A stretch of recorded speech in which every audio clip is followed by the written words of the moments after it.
In the middle of December 1942, Erich von Manstein sent a message to Adolf Hitler's headquarters. His relief column, pushing north under Operation Winter Storm, had stalled on the Mishkova River, roughly 30 miles from the trapped men of the 6th Army. The message contained a sentence that has never quite fit the story told about Stalingrad since. Manstein told Hitler the 6th Army needed to break out. He also told Hitler a breakout was impossible. He never put his name on an order to move. After the war, writing his memoirs, Manstein described Hitler's refusal to allow the breakout as the single decision that destroyed the 6th Army. The book became the most widely read account of the Eastern Front produced by any German commander. It also established, as near-settled historical fact, a version of events that Manstein's own December message directly contradicts. That gap is where this story lives, and it points at a question nobody in those memoirs wanted to ask. Walk into almost any account of Stalingrad, and the verdict arrives before the analysis does. More than 250,000 German soldiers surrounded in a shrinking pocket, their generals begging for permission to fight their way out, and one man in a headquarters 1,000 miles west saying no. Hitler's stubbornness destroyed an army. The breakout was possible, it was obvious, and it was denied. That captures the shape of events. What it skips is the question underneath. A breakout was not a moral slogan. It was fuel, horses, wounded men, and 100 miles of frozen steppe. Before asking whether Hitler should have said yes, put a ruler on the map. Could the 6th Army physically move? And if it did, which Soviet armies would suddenly be free to move instead? Friedrich Paulus had never commanded an army in combat before the 6th Army. He had spent his career at desks and map tables. He had been Walter von Reichenau's chief of staff through Poland and France, then deputy chief of the General Staff, where he helped plan the invasion of the Soviet Union. When Reichenau died of a stroke in January 1942, Paulus came straight from that planning desk to take command. He was the kind of officer the system reached for, a man who understood what his superiors wanted before they had to say it, and it gave him a keeper.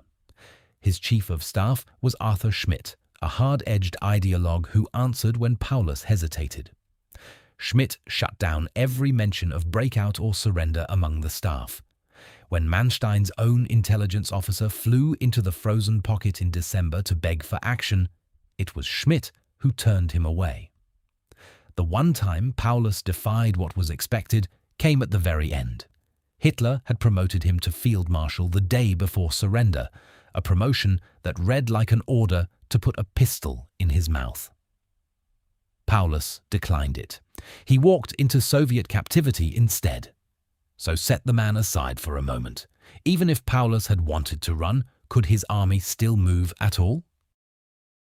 By the 19th of November, 1942, the day Operation Uranus opened and the encirclement became real, the 6th Army's fuel situation had already passed the point where a coherent motorized withdrawal was possible.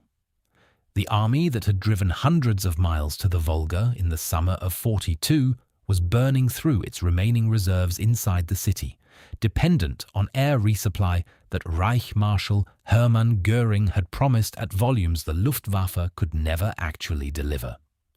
To sustain a fighting force of more than 250,000 men, the 6th Army needed a minimum of 300 tons of supplies per day just to keep men alive. Some estimates put the actual combat requirement closer to 500. The Luftwaffe managed an average of 116.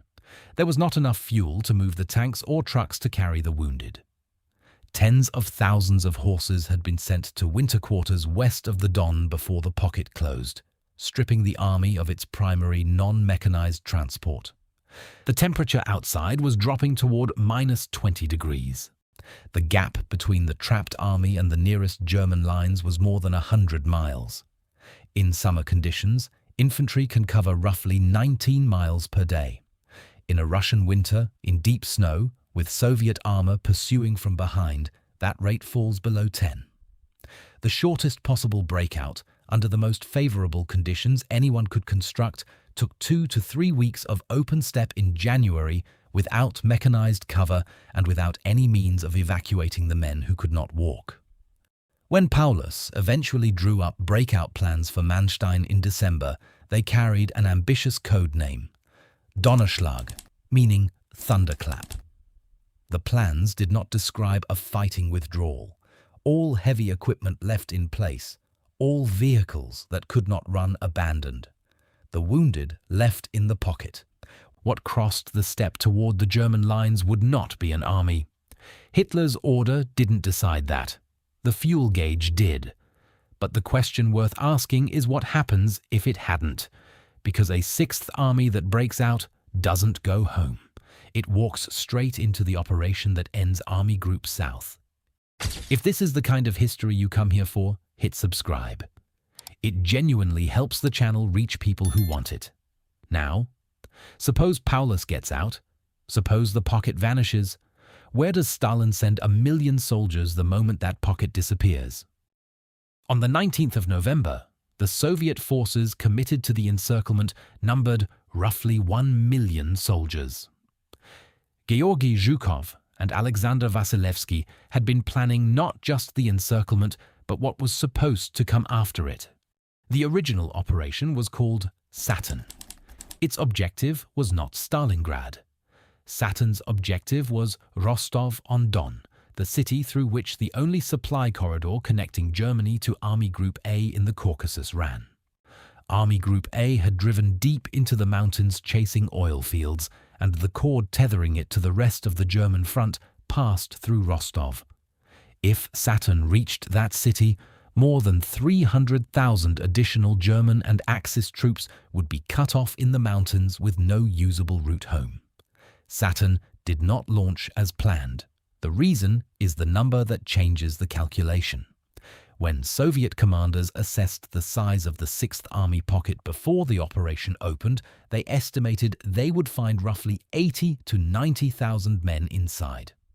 They found more than 250,000. Reducing a pocket 3 times larger than expected required forces that could not simultaneously drive for Rostov.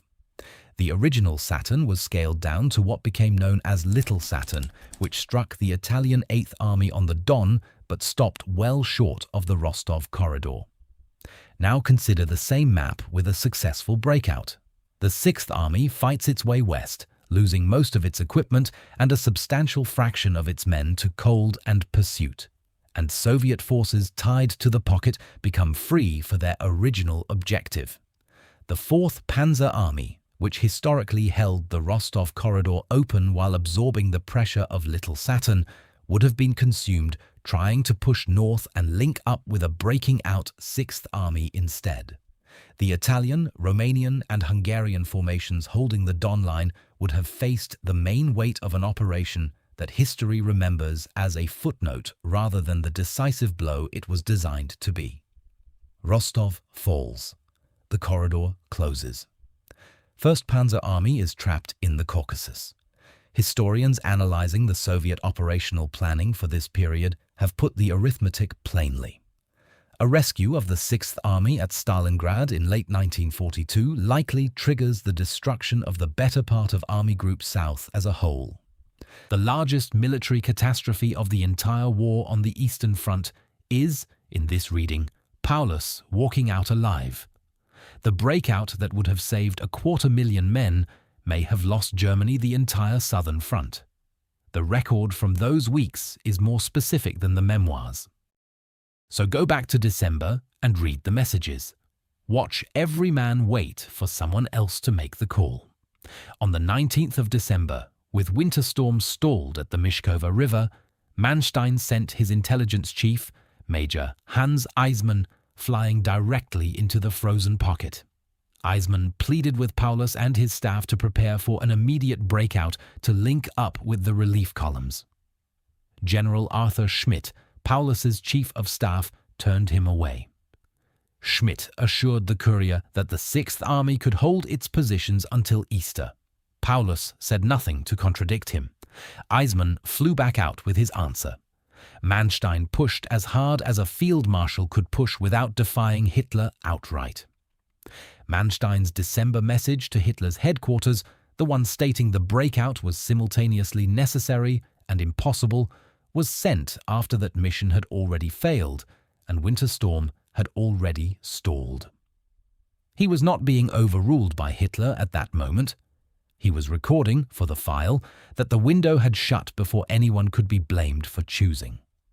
Paulus's November message asking for freedom of action is frequently cited as the moment Hitler denied the obvious request. But that message included, in the same text, Paulus's plans for an immediate defensive posture and an expression of confidence that the army could hold. He was keeping the option alive, not asking to execute it. Kurt Zeitzler did fight for a withdrawal in late November, hard enough that he put himself on Stalingrad rations in protest and dropped 26 pounds in 2 weeks until Hitler ordered him to start eating again.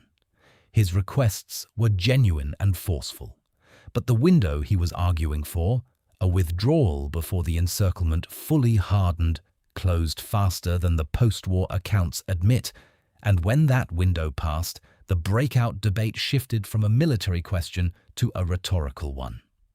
Every officer who spent the following decades insisting that Hitler alone prevented the breakout had, at the moment they held authority to act, either been turned back, reported that action was impossible, or proposed something considerably more modest than what the memoirs describe.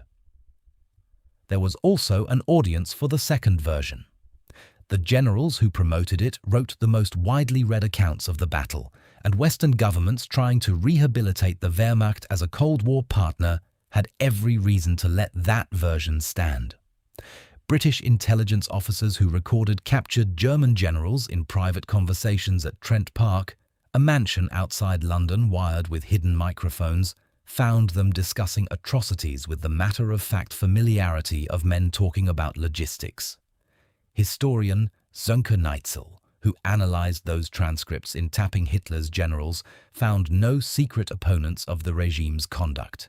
He found participants. Those recordings spent decades in restricted archives. The memoirs reached mass circulation within years of the war's end. The memoirs hand us a villain. The messages hand us something colder, a chain of men who each saw a piece of the truth and waited for someone else to say it out loud. What none of them asked was whether the breakout they demanded would have saved anything at all. The debate over Stalingrad has spent 80 years asking the wrong question. Paulus did not end up in command of the Sixth Army by accident. The Wehrmacht that produced Guderian and Rommel had, by 1942, learned to route that kind of officer around positions where independence could become a liability.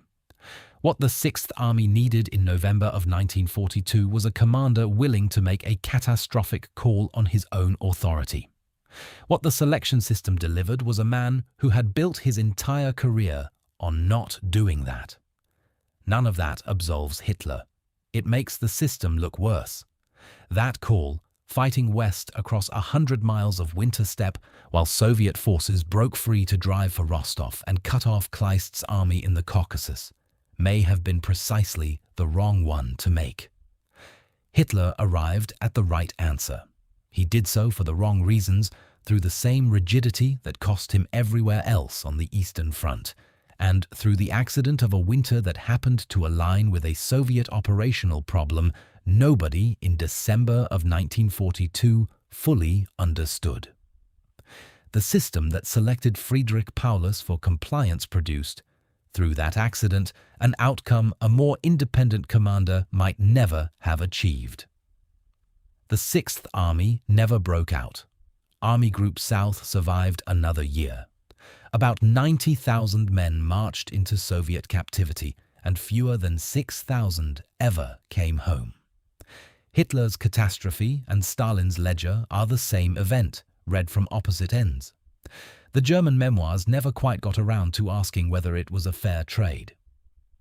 So here is the question worth taking to the comments.